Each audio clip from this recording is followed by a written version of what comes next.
लेकिन जीवन चरित्र पढ़ने से हम इतिहास के काफी निकट और बाएं लाख सत्य को समझने की भी सुविधा पड़ती है। और इसलिए हमारी कोशिश रहनी चाहिए,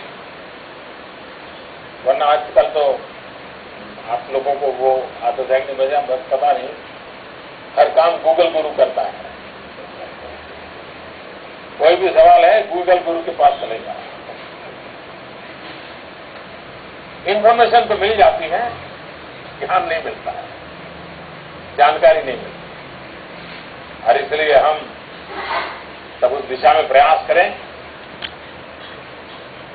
मुझे बताया गया है कि कुछ विद्यार्थियों के मन में सवाल भी है, मुझे अच्छा लगेगा उन सबसे गप्पे गोष्ठी करना।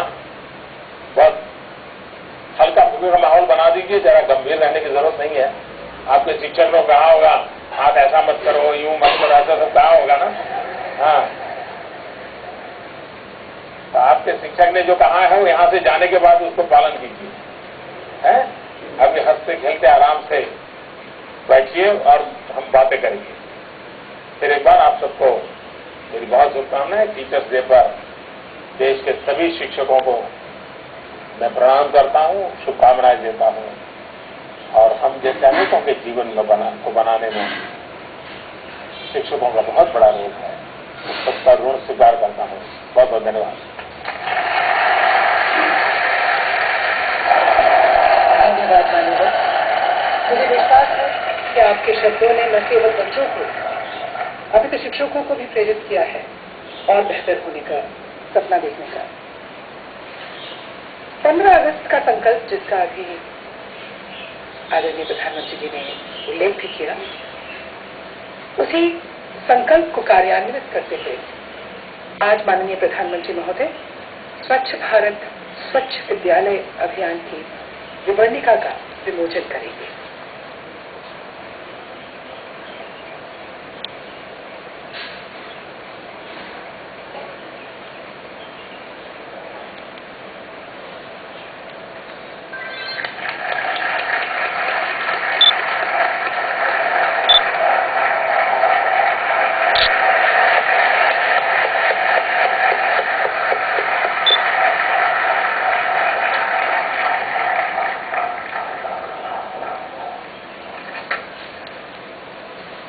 आदरणीय प्रधानमंत्री महोदय, अपने विचार आपके सामने रखने को सभी बच्चे व्याकुल हैं।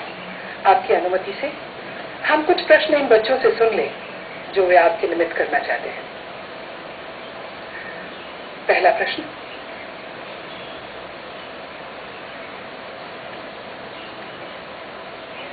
नमस्कार सर, मैं अक्षय कक्षा 11वीं बी का छात्र सर्वोदय शिक्षा उच्चतर माध्यमिक विद्यालय नानकपुरा मोतीबाग नंबर 2 से हूँ। सर, जब आप प्रधानमंत्री बने तो गांधीनगर से नई दिल्ली आने पर आपको कैसा महसूस हो रहा है और आपकी गतिविधियों में क्या बदलाव आया है?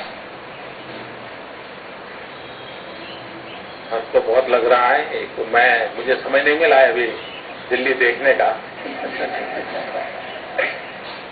ऑफिस से घर, घर से ऑफिस, यही मेरा काम चल रहा है। लेकिन मैं समझता हूं आप पूछना क्या चाहते हैं।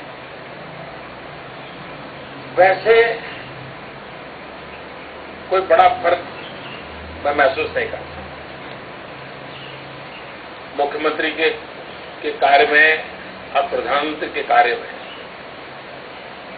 विषय वस्तु बदलते होंगे, दायरा बदलता होगा,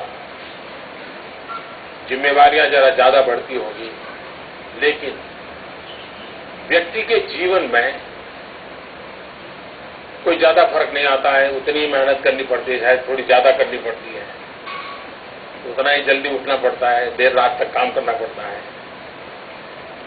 और राज्य में थे तो एक आध शब्द इधर उधर हो जाए तो बड़ा टेंशन नहीं रहता था।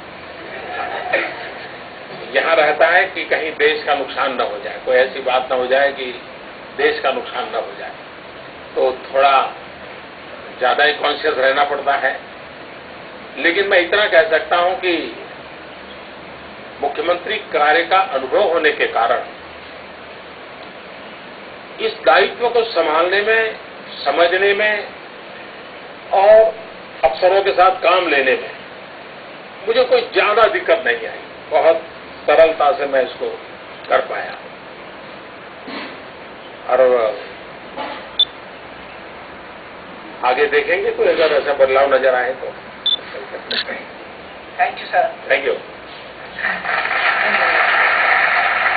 अगला प्रश्न।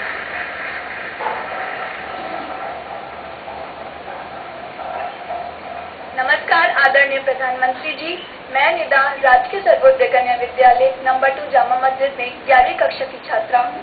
सर, मैं आपसे ये प्रश्न करना चाहती हूँ कि सर, आपके जीवन में किसका सबसे अधिक योगदान रहा है, आपके अनुभवों का या आपके शिक्षकों का? बड़ा विकलित सवाल है क्योंकि हमें पढ़ाया जाता है कि अनुभव ये सबसे बड़ा शिक्षक है, ऐसा कहा जाता है। लेकिन मैं जरा उसको अलग तरीके से समझाता हूं।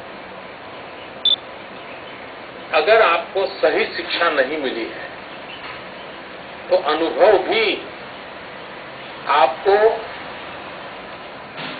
बर्बाद करने का कारण भी बन सकता है या आगे बढ़ने का अवसर ही बन सकता है। और इसलिए अनुभव उत्तम शिक्षक है स्वीकारने के बावजूद भी मैं मानता हूं कि आपकी शिक्षा संस्कार कैसे हुए हैं उस पर डिपेंड करेगा कि आपका अनुभव कैसे काम आता है। जैसे मान लीजिए कोई पिक पॉकेटर, आप बस में जा रहे हो और जेब काट लिया, पैसे ले गया, अभी आपका अनुभव हुआ। अगर आपकी शिक्षा सही नहीं है, संस्कार सही नहीं, तो आपको विचार यह आएगा, अच्छा देखो बिना मेहनत वो तो रुपये कमा लिया, चलिए मैं भी उस रास्ते पर चल पड़ो। अगर आपकी शिक्षा अच्छी है, संस्कार अच्छे हैं, सोच अच्छी है, तो विचार आएगा, अच्छा तो मैं अलर्ट नहीं रहा, मैंने सही ठिकाने पर पैसे रखे नहीं थे, मुझे जितना जागरूक रहना चाहिए नहीं रख रहा था, और उसके कारण मेरे पैसे चले गए। तो वो एक ही चीज से दो अनुभव लिए जा सकते हैं, लेकिन अनुभव लेने का आधार वो बनता है कि आपकी शिक्षा कैसी हुई है। और इसलिए मेरे जीवन में शिक्षा का भी, शिक्षकों का भी, संस्कार का भी उतना ही महत्व रहा है जितना मैं अनुभव में से अच्छी अच्छी चीजें पकड़ने लग गया। तो मेरे लिए दोनों का उपयोग हुआ है। Thank you. धन्यवाद। तीसरा प्रश्न।